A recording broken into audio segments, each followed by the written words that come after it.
2.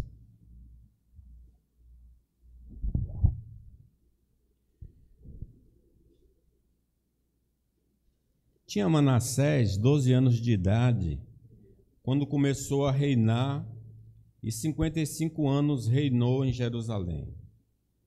Fez o que era mal perante o Senhor, segundo as abominações dos gentios, que o Senhor expulsara de suas possessões, de diante dos filhos de Israel. Pois tornou a edificar os altos que Ezequias, seu pai, havia derribado. Levantou altares aos Baalins e fez postes ídolos. E se prostrou diante de todo o exército dos céus e o serviu. Edificou altares na casa do Senhor, do qual o Senhor tinha dito: em Jerusalém porei o meu nome para sempre. Também edificou altares a todo o exército dos céus, nos 2 átrios da casa do Senhor. Queimou seus filhos como oferta no vale do filho de Inom, adivinhava pelas nuvens, era agoureiro, praticava feitiçarias, tratava com necromantes e feiticeiros, e prosseguiu em fazer o que era mal perante o Senhor, para o provocar a ira. Também pôs a imagem de escultura de ídolo que tinha feito na casa de Deus, de que Deus dissera a Davi e a Salomão, seu filho: nesta casa e em Jerusalém, que escolhi de todas as tribos de Israel, porei o meu nome para sempre, e não removerei mais o pé de Israel da terra que destinei a seus pais, contanto que tenham cuidado de fazer tudo o que lhes tenho mandado, toda a lei, os estatutos e os juízos dados por intermédio de Moisés. Manassés fez errar Judá e os moradores de Jerusalém, de maneira que fizeram pior do que as nações que o Senhor tinha destruído diante dos filhos de Israel. Falou o Senhor a Manassés e a seu povo, porém não lhe deram ouvidos. Pelo que o Senhor trouxe sobre eles os príncipes do exército do rei da Síria, os quais prenderam Manassés com ganchos, amarraram-no com cadeias e o levaram à Babilônia. Ele, angustiado, suplicou deveras ao Senhor seu Deus, e muito se humilhou perante o Deus de seus pais. Fez-lhes oração, e Deus se tornou favorável para com ele. Atendeu-lhe a súplica e o fez voltar para Jerusalém ao seu reino. Então reconheceu Manassés que o Senhor era Deus. Depois disso, edificou o muro de fora da cidade de Davi, ao ocidente de Gion, no vale, e a entrada da porta do peixe, abrangendo Ofel, e levantou muito alto. Também pôs chefe de militares em todas as cidades fortificadas de Judá, tirou da casa do Senhor os deuses estranhos e o ídolo, como também todos os altares que edificaram no monte da casa do Senhor e em Jerusalém, e os lançou fora da cidade. Restaurou o altar do Senhor, sacrificou sobre ele ofertas pacíficas e ações de graças, e ordenou a Judá que servisse ao Senhor, Deus de Israel. Contudo, o povo ainda sacrificava nos altos, mas somente ao Senhor, seu Deus. Quanto aos mais atos de Manassés, e a sua oração e ao seu Deus, e as palavras dos videntes que lhe falaram no nome do Senhor, Deus de Israel, eis que estão escritos na história dos reis de Israel. A sua oração e como Deus se tornou favorável para com ele, todo o seu pecado, a sua transgressão, e os lugares onde edificou os altos e colocou postes ídolos e imagem de escultura, antes que se humilhasse, eis que tudo está na história dos videntes. Assim Manassés descansou com os seus pais e foi sepultado na sua própria casa. E Amon, seu filho, reinou em seu lugar. Então Manassés era um filho de crente desviado. Se desviou em dado momento da sua vida. E nós vimos então, na mensagem anterior, que Manassés precisava se converter. A razão dessa mensagem é para que a gente faça uma reflexão se em alguma área da nossa vida nós precisamos nos converter. A primeira afirmativa foi que Manassés, ele quebrou, rasgou os mandamentos do Senhor. Fez o que era mal perante o Senhor, segundo as abominações dos gentios. É uma declaração genérica, não especifica o pecado aqui que ele cometeu, mas à frente vai ser dito. Mas com essa declaração aqui, ele está demonstrando que ele desobedeceu a Deus e os homens. Ele deixou de amar a Deus e deixou de amar os homens. No segundo ponto, nós afirmamos, que é o sexto aí, está certo aí? Manassés revela agora um pecado específico que ele cometeu. Diz o texto bíblico que ele adorou os ídolos.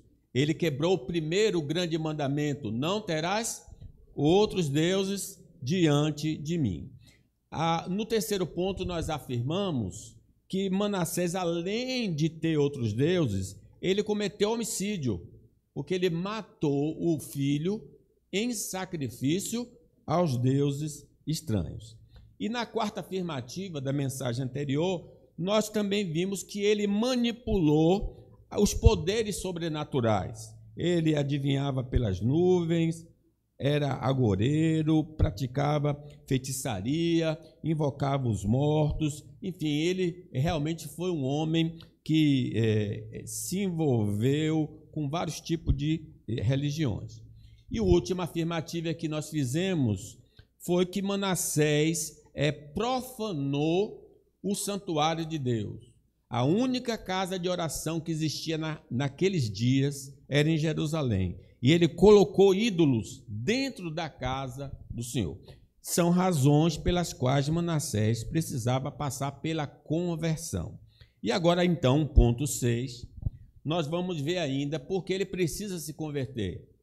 A conversão do rei Manassés era necessária por estimular o próximo ao caminho pecaminoso. Vamos ler aí o versículo 9. Manassés fez errar Judá e os moradores de Jerusalém, de maneira que fizeram pior do que as nações que o Senhor tinha destruído diante dos sírios.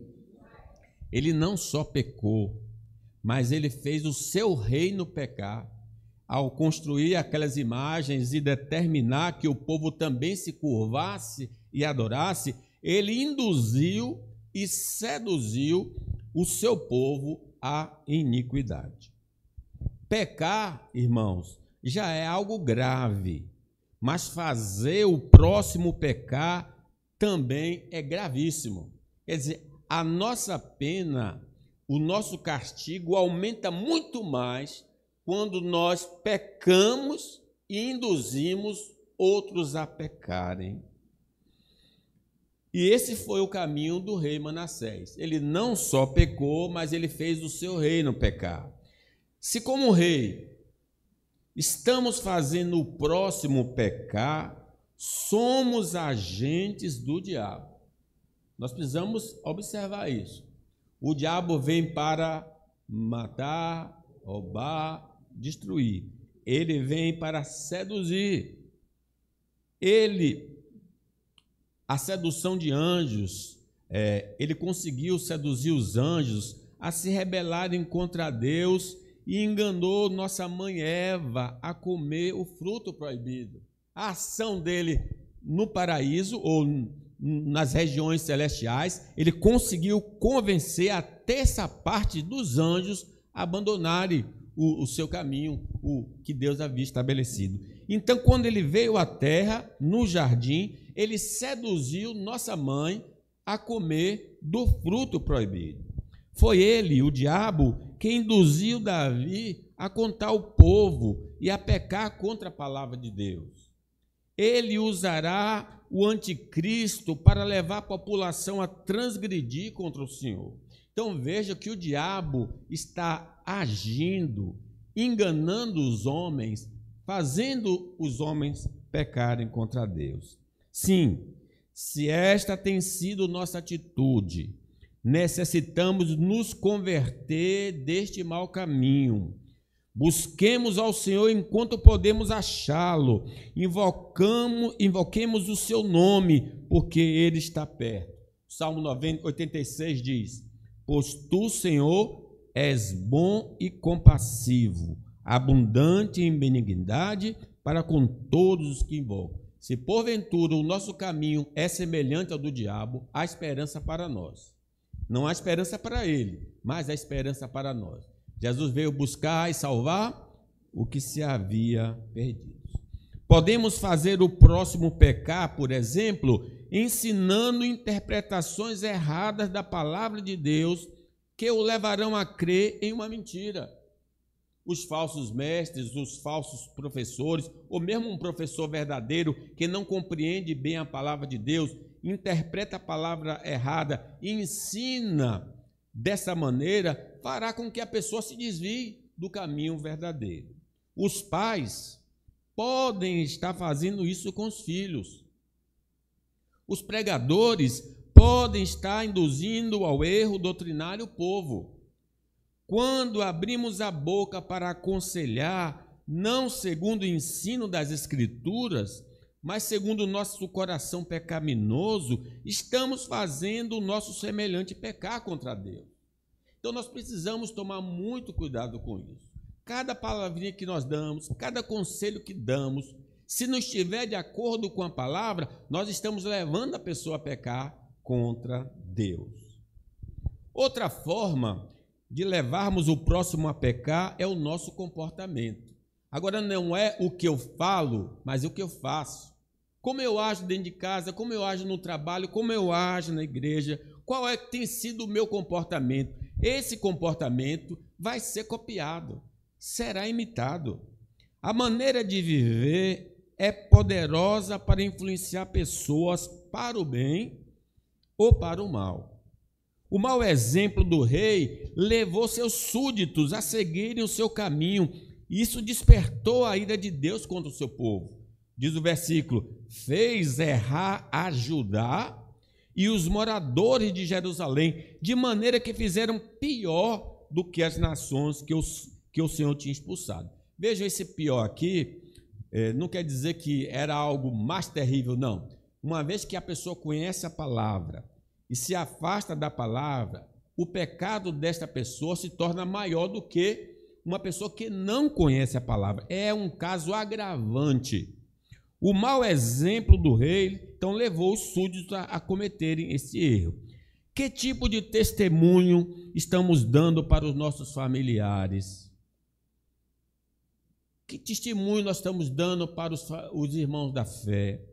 Qual tem sido o nosso testemunho no trabalho e perante a sociedade? Será que o nosso testemunho é semelhante ao de Samuel? Lembra que quando Samuel ele vai deixar o cargo, pois já estava velho, e Saul vai ser empossado rei, diz a palavra de Deus assim: agora, pois, eis que tende o rei à vossa frente, Samuel falando, já envelheci, estou cheio de velhice, e meus filhos estão convosco. O meu procedimento esteve diante de vós desde a minha mocidade até o dia de hoje. Lembra que ele foi consagrado no templo, por Ana?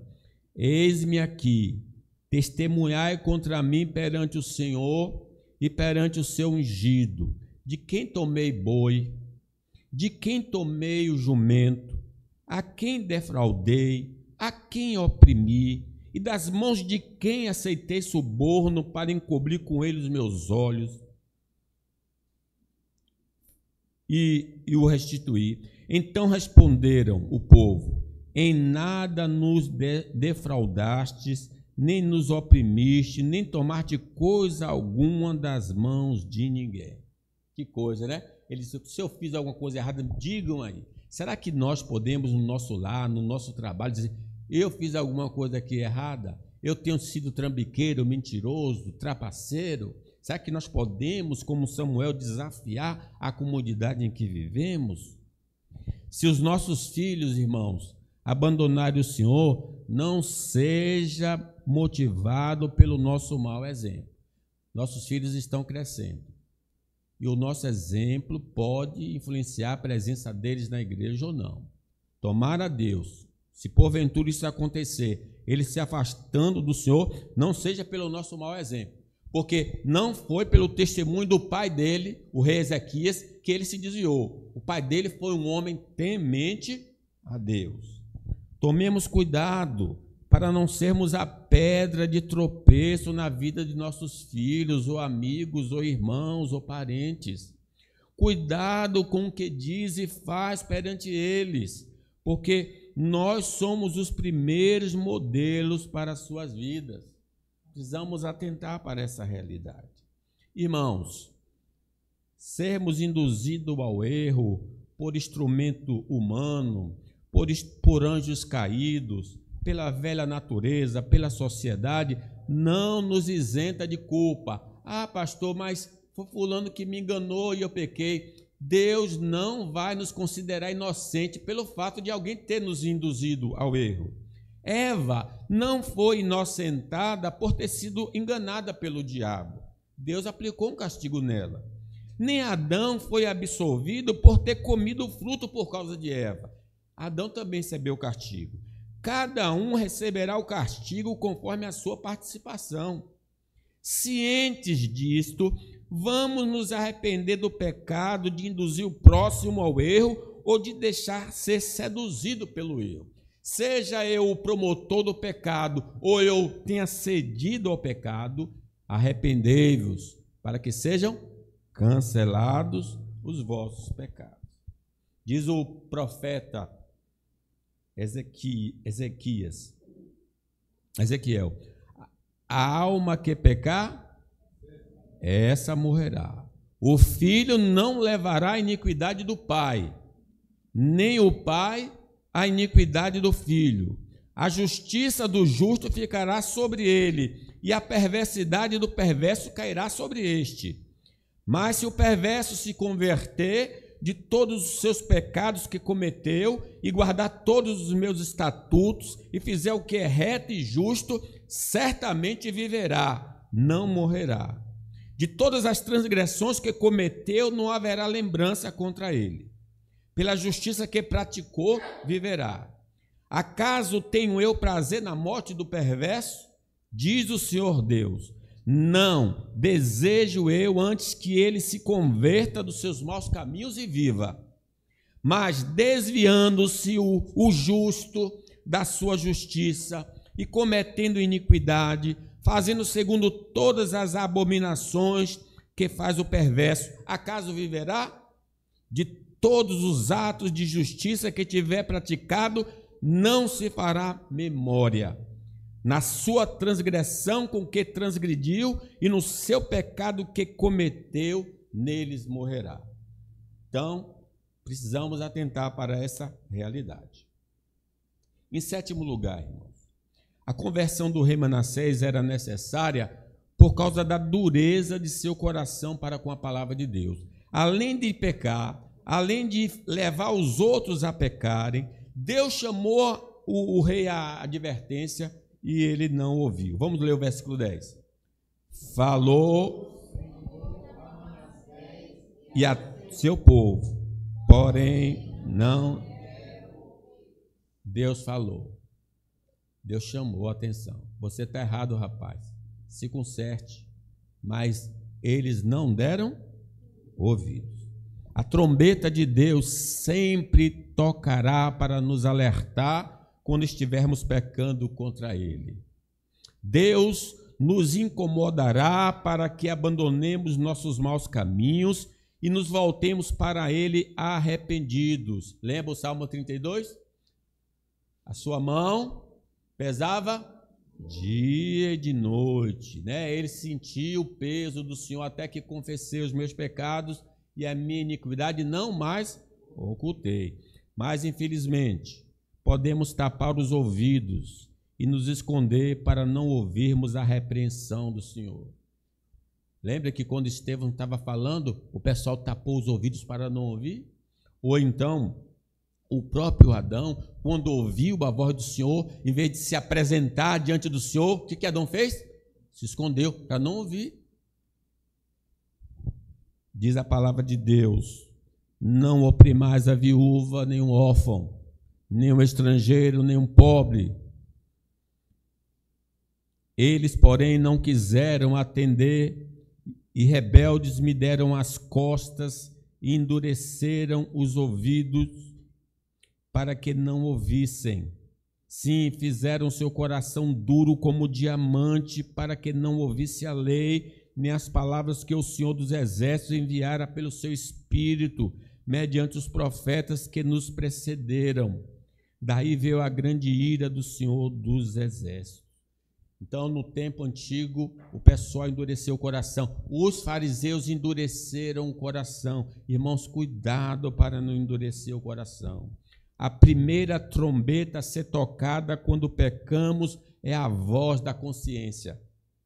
Esta voz interior que está encharcada com a palavra de Deus e influenciada pelo Espírito Santo nos incomodará por termos ofendido a Deus, ao próximo e a nós mesmos.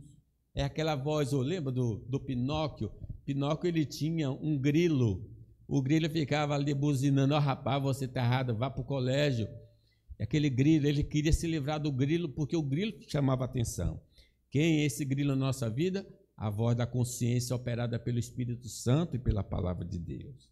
Algumas insônias precedem de uma consciência ferida pelo pecado. Ô, pastor, não consigo dormir. Eu não estou dizendo que toda insônia é por causa de um pecado, mas algumas insônias pode ser por causa do pecado. A pessoa não consegue dormir porque a consciência está pesada, não consegue relaxar. A falta de paz e alegria podem ser fruto de uma consciência esmagada pelo pecado cometido. Se não obedecermos à consciência quando acionada por Deus, iremos perder a fé no Senhor. Lembra do salmista, Salmo 51? Restitui-me a alegria da tua salvação.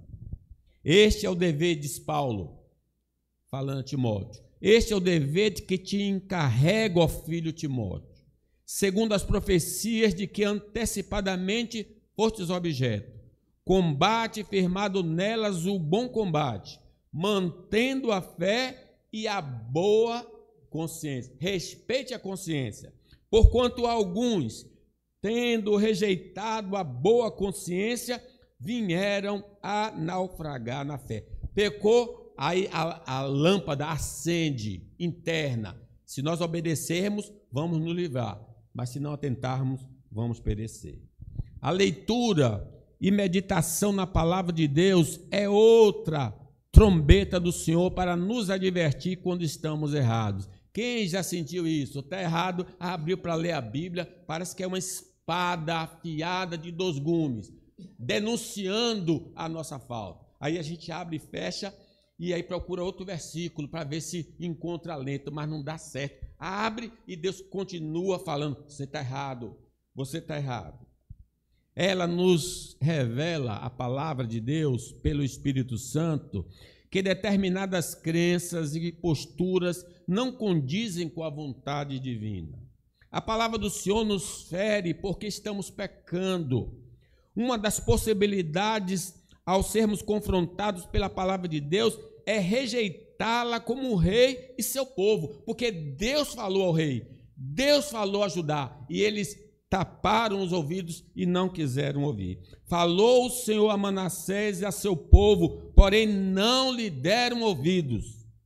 Ou acatamos incondicionalmente a advertência divina. Então você ou recebe o que Deus está falando, ou você endurece o coração para com o Senhor. O culto público é mais uma trombeta divina para nos fazer abandonar o pecado. A gente chega na igreja, não sabe como é a liturgia que o pastor que faz, eu também não sei o que acontecer com você, mas cada texto que lê, cada coisa que faz na igreja parece que é uma espada, assim, falando no coração. A leitura dos textos bíblicos parece denunciar nossas iniquidades. Os hinos e cânticos de louvor nos revelam a santidade, a justiça de Deus. O momento de contrição nos convida a confessar os nossos pecados. E através da leitura bíblica e pregação da palavra, nos sentimos nus e somos convidados a nos voltar para Deus. Por isso, muitos abandonam o lugar de culto para não serem confrontados por Deus através da liturgia do culto ao Senhor. Diz que quando Asaf entrou na casa de Deus, Deus revelou a ele.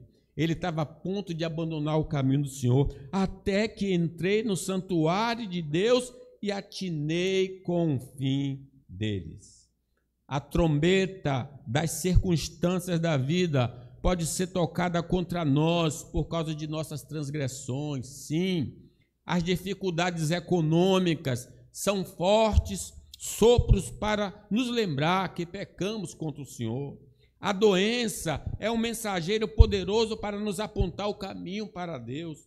A oposição que se levanta contra nós em nosso ambiente corriqueiro visa nos advertir que precisamos retornar para o Senhor. Quem não ouve a Deus através da repreensão verbal terá de ouvir a sua voz pelas experiências amargas da vida. É só você se lembrar daquele filho pródigo. Estava tão bem em casa, mas o que é que aconteceu? Ele resolveu abandonar a casa e foi com a fortuna que o pai lhe deu para um lugar distante, e lá ele gastou tudo que ele tinha, e houve fome naquela cidade, e ninguém ajudava aquele jovem, e ele foi cuidar de porcos, e desejava comer a comida que os porcos comiam, e ninguém lhe dava nada. Ele estava na miséria. Então, caindo em si, disse: quantos trabalhadores do meu pai têm pão em fartura, e eu aqui morro de fome. Levantar-me-ei, irei ter com meu pai, e lhe direi: Pai, pequei contra o céu e diante de ti. Já não sou digno de ser chamado teu filho.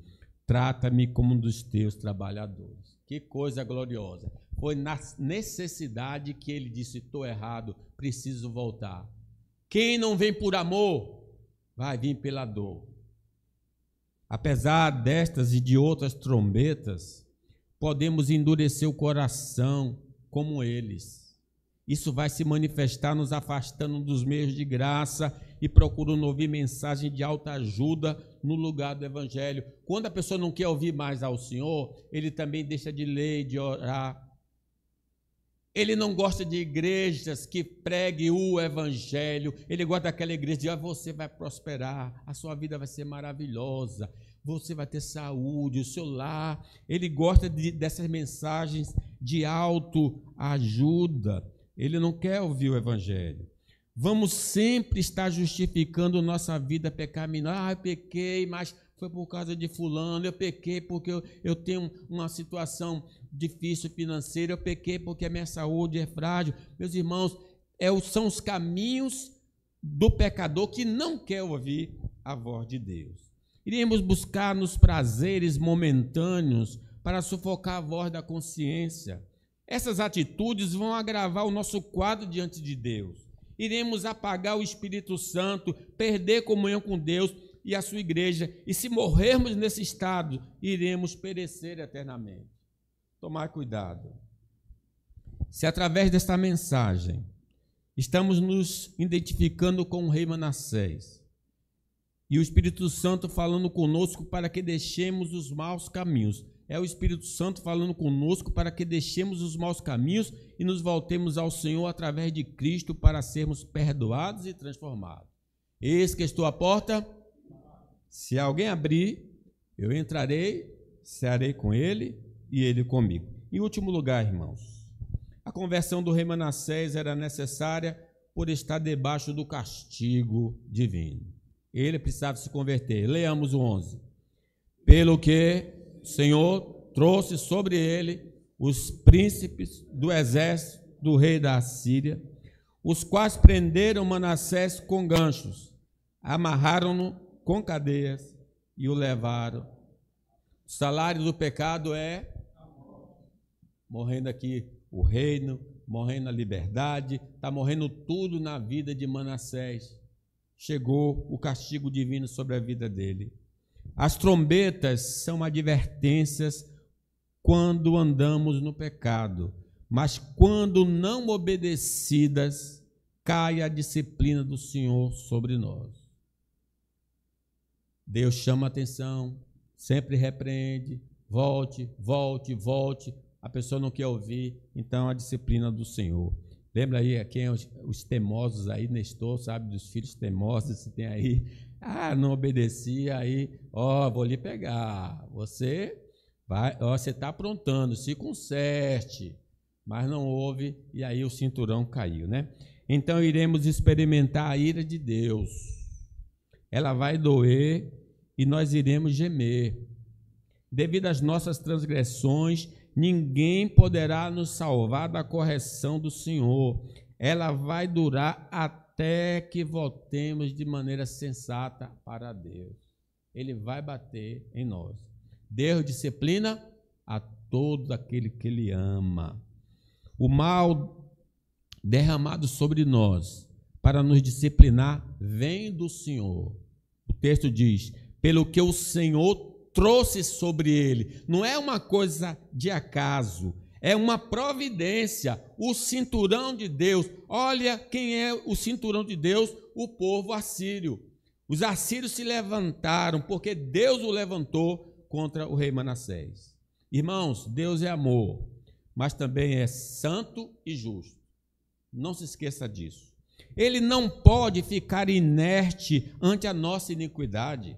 Ele tem de julgar o pecador, de sorte que a ira santa do Senhor é derramada sobre os ímpios e pecadores endurecidos.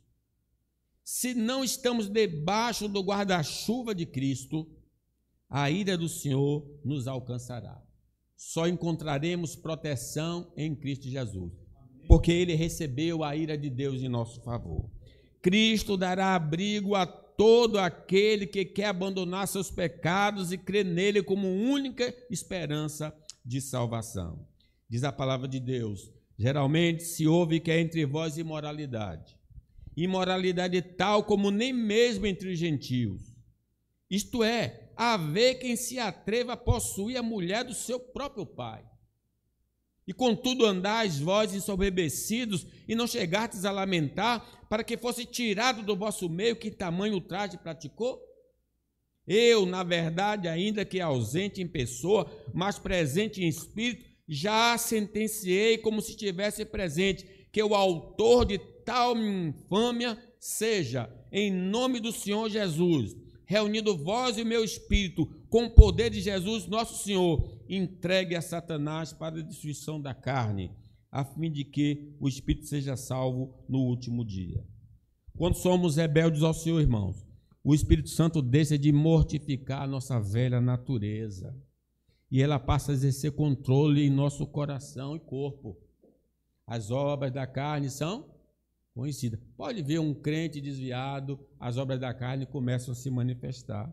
As obras da carne passam a se manifestar em nossa vida porque nos rebelamos contra Deus. Por causa disso, o nosso testemunho causa escândalo, tanto a Deus quanto à igreja e à sociedade.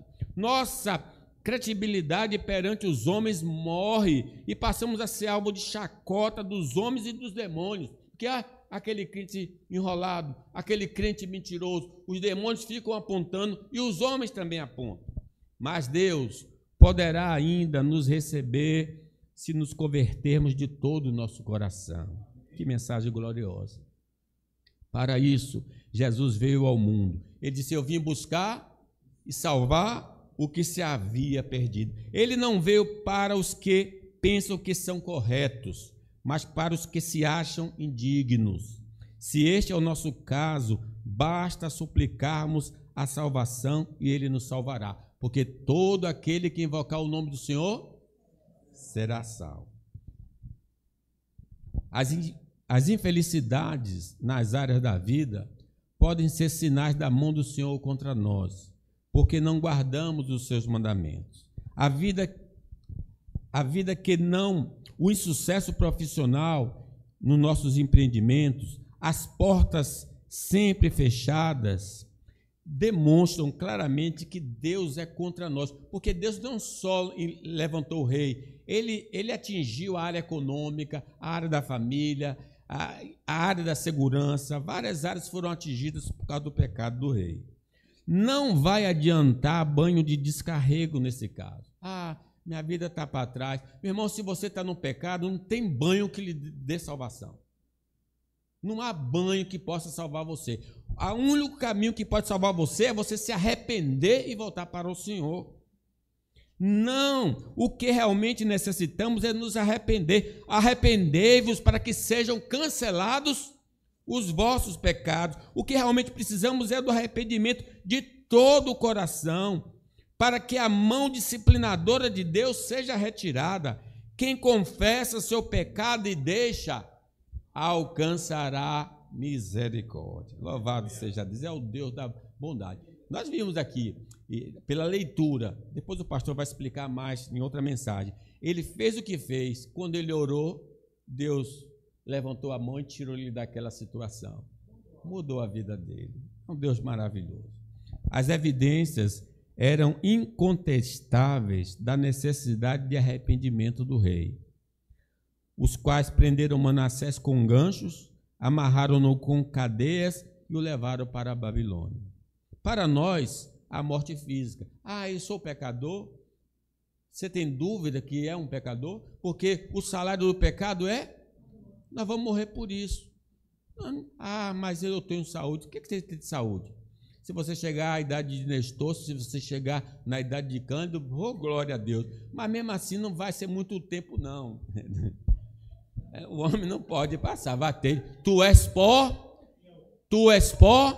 e ao pó voltarás. Nós precisamos lembrar disso. Nós somos pecadores. Então, todos nós precisamos nos converter e voltar para Deus enquanto é tempo.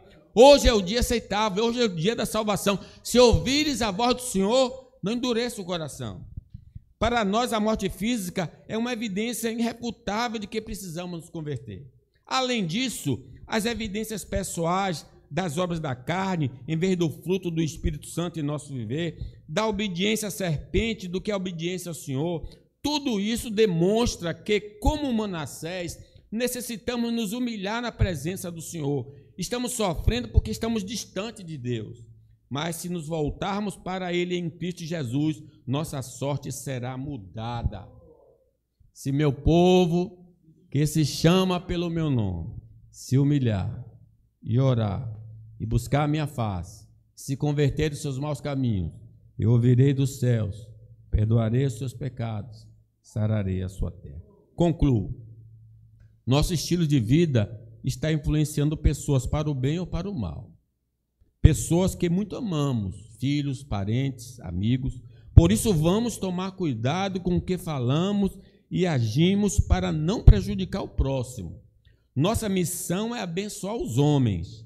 Caso estejamos fracassando, vamos pedir perdão a Deus. Nosso pecado sempre atrai a ira de Deus. Ele pode nos atingir em qualquer área da vida. E no dia do juízo final, caso não tenhamos nos arrependido, o sofrimento é eterno. Vamos confessar nossos pecados para que a ira do Senhor se afaste de nós. Somente Jesus, irmãos, pode nos proteger da ira divina. Ele recebeu a fúria de Deus em nosso lugar na cruz. Para obtermos este benefício, é preciso crermos que Cristo cumpriu a nossa merecida pena por causa de nossos pecados. Só pela fé em Cristo e sua obra podemos ser salvos do castigo eterno. Se ainda não tomamos essa decisão, façamos agora. Corramos para Jesus, o autor e consumador da nossa fé. Amém. Fiquemos